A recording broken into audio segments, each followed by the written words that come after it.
घर परिवारको सबै थोक कामहरू सकेर बीचमा आफ्नो शरीरको ध्यान राख्न पनि हामीलाई जरुरी छ। समय भएका बेला म कति सोच्छु यस्तो सेल्फ केयरहरू गरौँ, आफ्नो जिउको अलिकति एक्सर्साइजहरू गरौँ भने, तर झर्को लागेर आउँछ।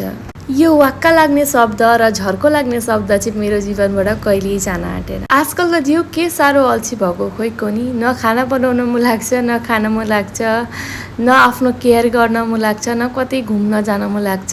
सबैतिर अल्छी अल्छी अल्छी मात्रै लागिरहेछ। कहिलेकाहीँ हजुरलाई पनि यस्तो हुन्छ कि क्या हो? र मैले चाहिँ मेरो अल्छीलाई आज साइडमा राखेर बिहान उठ्ने बित्तिकै मैले फ्रिजमा पानी राखिरहेथेँ आइस हुनको लागि। सबै त्यो कामहरू सके, हस्बेन्ड पनि ड्युटी जानुभयो, लन्च बक्स लिएर नास्ता गरेर र मेरो लगभग कामहरू पनि सिद्धिसक्यो। अनि फ्रिजमा मैले आइस हुन भनेर राखेको यसो चेक गरेँ कि भएको रहेछ।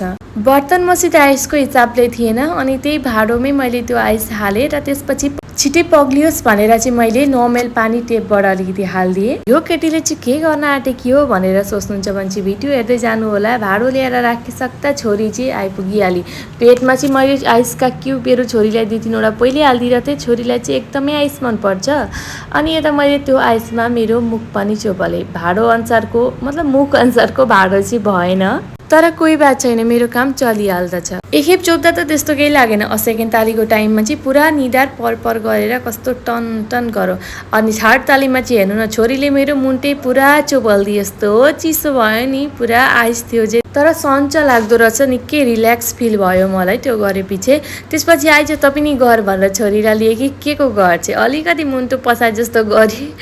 त्यसपछि उसले सकिन गर्न, नाक मात्रै डुब्यो उसको चाहिँ। आफ्नो मनलाई जे गर्दा खुसी लाग्दछ म चाहिँ त्यही नै गर्न कोसिस गर्छु आजकल। त्यसपछि नुहाइ गरेर यता नित्य पूजाहरू पनि मैले गरेँ। छोरी पनि भगवान्जीलाई यता ढोग्दैछिन्, उनले ढोग्नु पर्यो भने चाहिँ सुतेरै ढोग्छिन्।